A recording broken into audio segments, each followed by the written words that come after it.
Hello everyone, welcome to English Academy. English Academy में आप सभी का स्वागत है। आज की इस वीडियो में हम कॉम्पिटिटिव एग्ज़ाम्स के अंदर सिनोनिम्स और जो एंटोनिम्स पूछे जाते हैं उनको लर्न करेंगे। ये कॉम्पिटिटिव का एग्ज़ाम चाहे हरियाणा ग्रुप डी हो, सी हो या एसएससी, एमटीएस, एनडीए, सीडीएस, सारे के सारे एग्ज़ाम्स के अंदर सिनोनिम्स और एंटोनिम्स पूछे जाते हैं। तो सभी कॉम्पिटिटिव एग्ज़ाम्स के लिए बहुत ही ज़्यादा क्रूशल है। वीडियो को एंड तक ज़रूर देखना और यदि कंटेंट पसंद आए तो चैनल को सब्सक्राइब ज़रूर करना। शुरू करते हैं वीडियो। फर्स्ट हमारा जो वर्ड है वो है एंटीक्यू। एंटीक्यू का मतलब होता है प्राचीन या जो पुरानी चीज़ें होती है ना, उनको एंटीक्यू कहा जाता है। एंटीक्यू फर्नीचर भी हो सकता है, कोई अपने घर में फर्नीचर है वो पुराना, वो एंटीक्यू है। ज्वेलरी भी हो सकती है, ठीक है। ये सारे के सारे एंटीक्यू हो सकते हैं। Etcetera is old and often valuable. ये पुरानी चीज़ें होती हैं और ये बहुत ज़्यादा कीमती होती हैं, उनको कहते हैं एंटीक्यू। एंटीक्यू के सिनोनिम्स होंगे एंशिएंट, प्राचीन, तो मैं इसको एंशिएंट बोल सकता हूँ। ओल्ड, जो चीज़ पुरानी है यानी वो एंशिएंट है, एंटीक्यू है। प्रीमिटिव, पुराने ज़माने की, पुराने समय की, प्रीमिटिव बोल सकते हैं, या फिर ऑफ पास्ट।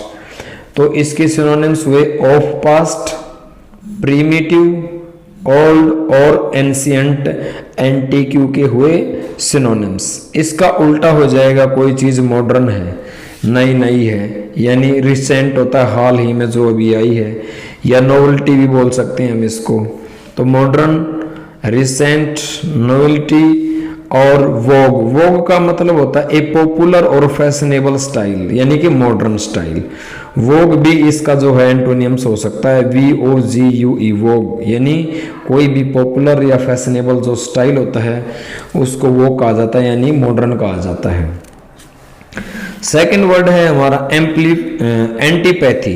एंटीपैथी, एंपैथी का मतलब होता है फीलिंग।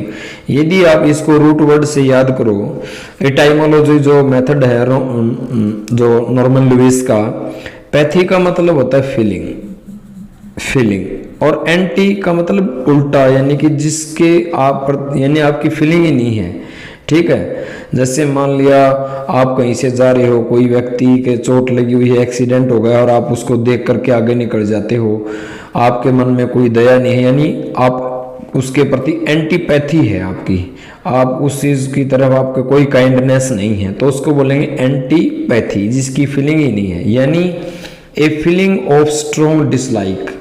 डिसलाइक होता है हेट, नफरत करना आपकी, यानी कि बहुत ज़्यादा स्ट्रॉन्ग डिसलाइक है टुवर्ड्स समवन और समथिंग, किसी भी पर्सन से या किसी भी चीज़ से जब आप बहुत ज़्यादा स्ट्रॉन्ग डिसलाइक है, यानी आप उस चीज़ से द्वेष करते हो, और चिढ़ है आपको उस चीज़ से, हेट है, नफरत है, उसको बोलेंगे एंटीपैथी। सिनोनिम्स हो जाएंगे इसके हॉस्टिलिटी, यानी वैर भाव कह सकते हो, स्तुरता, दुश्मनी, तो इसको हो जाएगा हॉस्टिलिटी, डिसलाइक, नफरत। एवर्जन, एवर्जन का मतलब भी होता है किसी चीज के प्रति स्ट्रॉन्ग डिसलाइक होना या हेट्रेड होना, तो एंटीपैथी को हेट्रेड बोल सकते हैं, एवर्जन बोल सकते हैं, डिसलाइक या हॉस्टिलिटी। एनिमिटी भी बोल सकते हैं, एनिमिटी।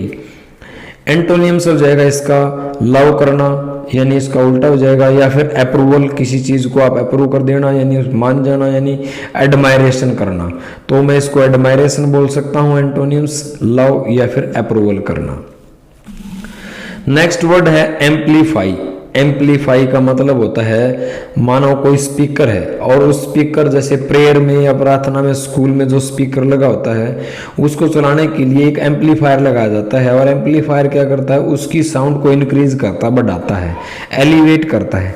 तो एम्पलीफाई का मतलब होता है टू इंक्रीज द इफेक्ट और स्ट्रेंथ ऑफ समथिंग, किसी भी चीज की जो स्ट्रेंथ है या उसका जो प्रभाव है उसको इंक्रीज करना, उसको बढ़ाना, उसको बोलेंगे एम्पलीफाई करना।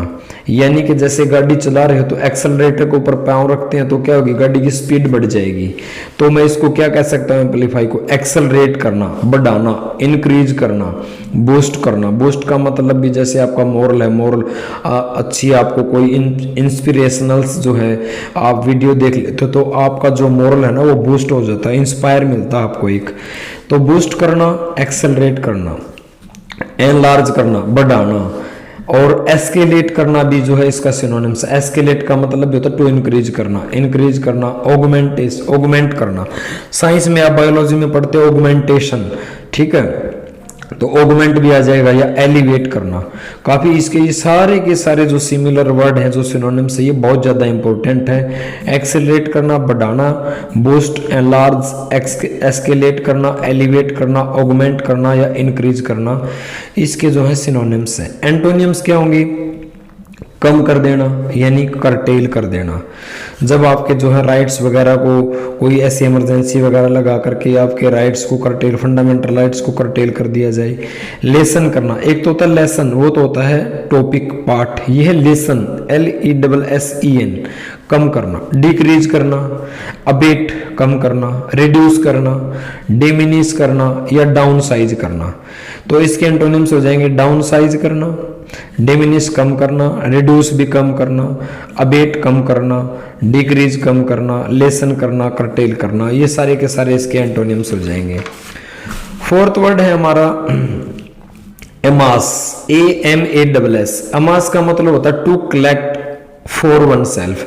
जब आप किसी चीज को इकट्ठा करते हो, यानी वो नॉलेज भी हो सकती है, वो इंफॉर्मेशन भी हो सकती है, मनी भी हो सकता है। यानी इफ यू अमेस मनी, मान लिया आप मनी को अमेस कर रहे हो, यानी गैदर कर रहे हो, कलेक्ट कर रहे हो, नॉलेज को भी अमेस किया जा सकता है, इंफॉर्मेशन को भी, एटसेट्रा। जब इन आप सारी चीजों को अमेस करते हो तो इसका मतलब है you gradually collect a large amount of, आप धीरे धीरे उसकी अमाउंट को कलेक्ट कर रहे हो। वो इंफॉर्मेशन भी हो सकती है, नॉलेज भी हो सकती है। एग्जाम्पल देखते हैं। फॉर 25 ईयर्स, 25 सालों तक चार्ल्स डार्विन ह्यूमन जो इवोल्यूशंस की थ्योरी जिन्होंने दी, तो चार्ल्स डार्विन ने क्या किया, अमेज्ड एविडेंस, प्रूफ इकट्ठे किए उसने, टू सपोर्ट हिज थ्योरीज, अपनी सिद्धांत को, अपनी थ्योरी को सपोर्ट करने के लिए उसने 25 साल तक जो है अलग अलग प्रमाणों को गैदर किया, उनको अमेस किया, कलेक्ट किया। तो सिनोनिम्स क्या होंगे इसके, गैदर करना, एक्यूमुलेट करना, इकट्ठा करना, स्टोर करना, कलेक्ट करना, असेंबल करना। तो ये सारे के सारे इसके सिनोनिम्स हो गए, असेंबल करना, गैदर करना, एक्यूमुलेट करना, स्टोर करना या कलेक्ट करना। एंटोनिम्स हो जाएगा डिस्पर्स, छितरा देना। जैसे पुलिस क्या करती है, कोई प्रोटेस्ट होता है तो उस भीड़ को जो है आंसू गैस के गोले छोड़ देती है, डिस्पर्स कर दे, छितरा देती है, इधर उधर लोग भाग जाते हैं। वाटर कैनन यूज किया जाता है उनके ऊपर, डंडे वगैरह चलाए जाते हैं, तो वो यूज करते हैं, उससे भीड़ को डिस्पर्स कर दिया जाता है। भीड़ को क्या कर देना, छितरा देना। डिसिपेट कर देना, अलग कर देना, डिस्पल कर देना, स्कैटर बिखेर देना। तो डिस्पल या स्कैटर, डिसिपेट या डिस्पर्स, ये तो बहुत पूछे जाते हैं एग्जाम के अंदर, बहुत इंपॉर्टेंट है। नेक्स्ट है हमारा एलिविएट करना। एलिविएट का मतलब होता है किसी चीज को कम करना। वो पेन भी हो सकता है, हमारी डिफिकल्टी, हमारी प्रॉब्लम भी हो सकती है। तो to make something less painful, किसी चीज को कम लेस पेनफुल करना, या डिफिकल्टी टू डील विद, उसे डील विद करने के लिए, निपटने के लिए, हैंडल करने के लिए उसको कम करना, यानी एलिविएट द प्रॉब्लम, प्रॉब्लम को एलिविएट करना, कम करना। सिचुएशन है, कोई ऐसी मुश्किल हालात हैं, उसको कम करने का प्रयास करना, या सफर है, हमारे दुख हैं, वो है, पेन है, उसको कम करना। यानी एलिविएट का मतलब आप समझ गए, कम करना। अभी भी हमने पढ़ा था ये इससे रिलेटेड पीछे, अबेट कम करना, ठीक है। रिलीव जैसे मान लिया एग्जाम के अंदर क्या होता है कि कोई मान लिया सुपरिटेंडेंट है, तो अलग अलग टीचर्स की अलग अलग ड्यूटी लगाई जाती है, उसमें एक ड्यूटी रिलीवर भी होता है। रिलीवर क्या करता है, मान लिया जो मेन जो चीज़ों को हैंडल कर रहा होता है उसके काम को थोड़ा सा आसान कर देता है, कम कर देता है, कि जैसे पेपर बांट दिए, स्टेपल करवा दिए, छोटे मोटे जो काम है, तो एक रिलीवर होता है। रिलीवर कौन होता है, जो आपके काम को थोड़ा सा कम करे और आप थोड़े से ईज हो जाओ। तो रिलीव करना, अबेट करना, मिटिगेट भी होता कम करना, लेसन अभी पढ़ा था हमने, एली एली एली का मतलब भी होता कम करना। इसका एंटोनिम्स हो जाएगा उल्टा, एग्रावेट करना, बढ़ा देना, एनहेंस करना, बढ़ाना, ऑगमेंट करना, इंटेंसिफाई करना, तेज कर देना, और क्या है, एग्जैबरेट करना, एग्जैबरेट यानी बढ़ा देना, एनहेंस कर देना। तो आज की इस वीडियो में हमने जो है 5 जो वर्ड हैं वो क्या है उसके सिनोनिम्स भी की और उसके एंटोनिम्स की। उम्मीद करता हूँ कि कंटेंट आपको पसंद आया होगा। प्लीज़ चैनल को सब्सक्राइब जरूर करना और लाइक करना। थैंक यू, मिलते हैं नेक्स्ट वीडियो में।